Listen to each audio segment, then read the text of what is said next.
पिछले अगर आप 2 प्लानों में देखोगे तो हमारे यहाँ कोई विकास का नाम नहीं है जी। कहीं ऐलनाबाद की संसद के अंदर कहीं आवाज़ नहीं उठाई गई है भी यहाँ पे ये चीज़ या कोई डिमांड नहीं की गई है भी यहाँ पे ये चीज़ बनाई जाए या ये की जाए। नमस्कार, ग्राउंड में टीम मौजूद है ऐलनाबाद के अंदर ताऊ देवीलाल चौक पर। जैसा कि आपको ज्ञात है कि ऐलनाबाद उपचुनाव के अंदर जो घमासान शुरू हुआ है, त्रिकोणीय मुकाबला बन चुका है और यहाँ हमारे साथ मौजूद हैं, इनसे जान लेते हैं कि इस चुनाव को लेके यहाँ के लोगों की क्या राय है। अंकल जी नमस्कार।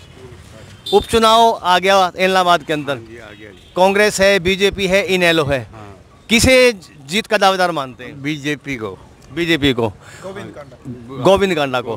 तो आपको क्या लगता है, जो इनेलो है वो दावा कर रही है जीत का, कांग्रेस कर रही है अपनी जीत का दावा कर रही है और आप बीजेपी का कह रहे हैं? कांग्रेस तो नहीं जीतेगी। ऐसा क्यों कह रहे हैं आप? बीजेपी जीतेगी। नहीं, बीजेपी की, कांग्रेस भी तो है, इनेलो भी तो। इनेलो तो पहले इनेलो का विधायक यहाँ से रहा है, उसने इस्तीफा दे दिया अब इसकी चौटाला ने, अब दोबारा फिर मैदान में है वो, मैदान में है और अभी वो जीत का दावा कर रहे हैं और आप कह रहे हैं कि बीजेपी जीतेगी। हाँ, बीजेपी जीतेगी। उन्हों का कार्यकर्ता सारे बीजेपी में मिल गए, कांग्रेस के भी बीजेपी में मिल गए और इनेलो के भी। हाँ, इनेलो के भी। तो इसी ये वजह है कि बीजेपी जीत रही है। हाँ, जीत रही है।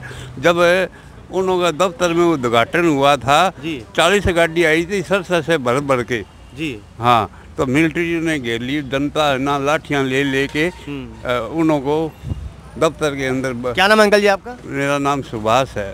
तो आप जो दावा करते हैं बीजेपी की जीत का, चलो हमसे बात कर लें कि आपका बहुत बहुत धन्यवाद। तो यहाँ के साइकिल वाले भाई खड़े हैं, भैया जी रुक जा, साइकिल वाले भाई खड़े, इनसे भाई ऐसे मत भागो, हम बहुत दूर से हैं आपके पास। क्या लगता है, कांग्रेस, इनेलो, बीजेपी, उपचुनाव है ऐलनाबाद का, किसकी जीत को दावेदार मानते हैं? ऐसा सर जी, हम तो मजदूर आदमी, काम में ध्यान रखते हैं ज़्यादा। अच्छा, नहीं बात तो होती होगी, बातचीत तो होती होगी, कौन सी पार्टी जीत रही है, कौन सी नहीं जीत रही वगैरह में ज़्यादा नॉलेज है ही नहीं। अच्छा, नॉलेज नहीं, बाहर से हैं आप? हाँ, नहीं। चलिए, बहुत बहुत धन्यवाद आपका। तो यहाँ सब्जी वाले भैया इनसे बात कर लेते हैं। भाई साहब नमस्कार, कैसे हैं आप? कोई नहीं, आप बता दो, कोई बात नहीं।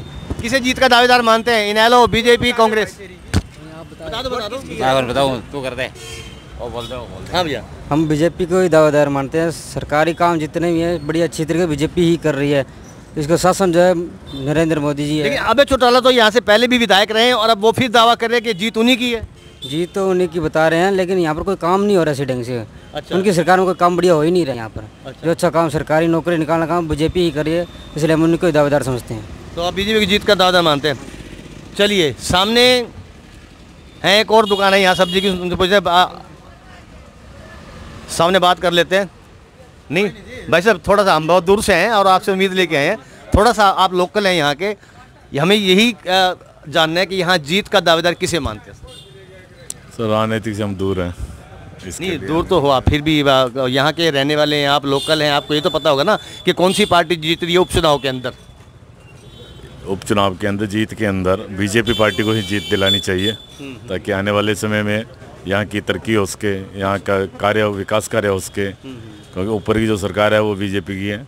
जब यहाँ पे सर बीजेपी का कैंडिडेट जब जीतेगा तो वो विकास कार्य की तरफ ज़्यादा ध्यान दे पाए। तो सर आप विकास की बात करें कि आज से पहले विकास नहीं हुआ ऐलनाबाद के अंदर? पिछले अगर आप 2 प्लानों में देखोगे तो हमारे यहाँ कोई विकास का नाम नहीं है जी।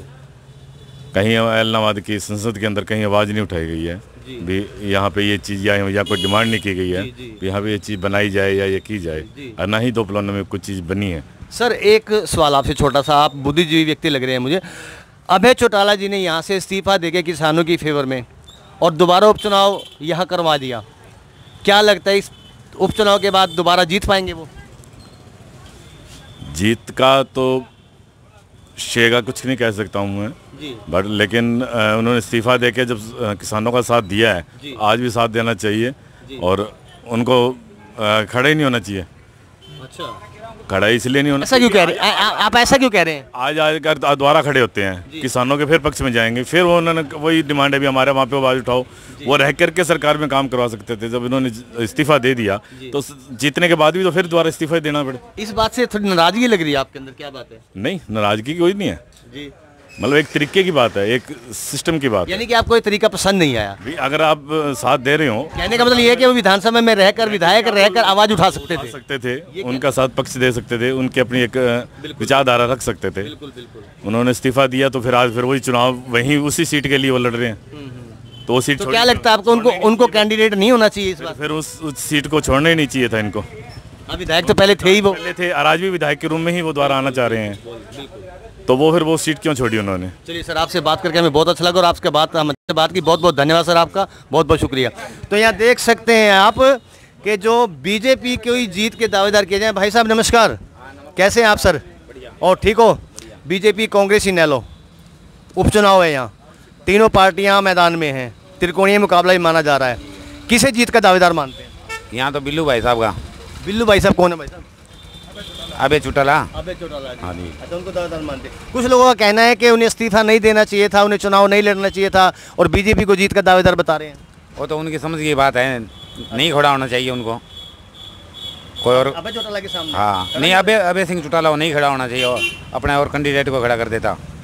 अच्छा, तो आपको ऐसा क्यों लगता है कि अबे चौटाला को खड़ा नहीं होना चाहिए था? ऐसा क्यों कह रहे हो आप? इस्तीफा क्यों दिया उसने? हैं जी? इस्तीफा क्यों दिया उसने? इस्तीफा ही नहीं देना चाहिए था। अच्छा, ये कह रहा है। हाँ। तो किसी दावेदार मानते हैं जीत का, ये बता दीजिए। अबे सिंह। अबे सिंह, बिल्लू भाई साहब, अबे सिंह उर्फ बिल्लू भाई साहब, इन्होंने दावा किया। सब्जी वाले भैया, उनका कहना है कि अबे सिंह चौटाला यहाँ जीते, कि युवा है, उनसे बात कर लेते हैं। भाई किसे जीत का वोट बन गया आपकी? वोट बन गया। किसे जीत के दावेदार मानते हैं उपचुनाव में? देखो अब की बार थोड़ी टक्कर है एनएलओ और बीजेपी के बीच में। जीत का दावेदार किसे मानते हैं? वो कांटे की टक्कर है, बीजेपी कांग्रेस तो इसमें नहीं है।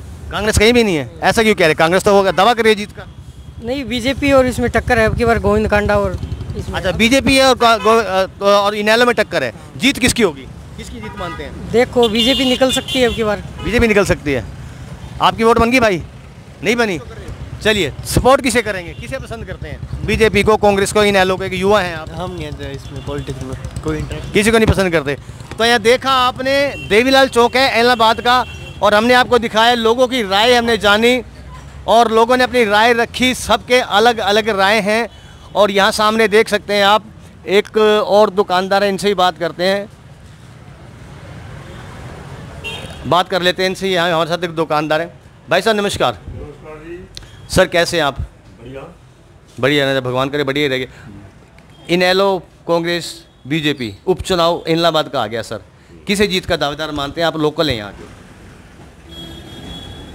इस चीज़ को कोई पता किसी के लिए कुछ नहीं कहोगे? ऐसी नाराजगी क्यों है सर आप? ना, कोई नाराजगी नहीं है। वोट नहीं डालेंगे फिर आप? हाँ, वोट डालेंगे।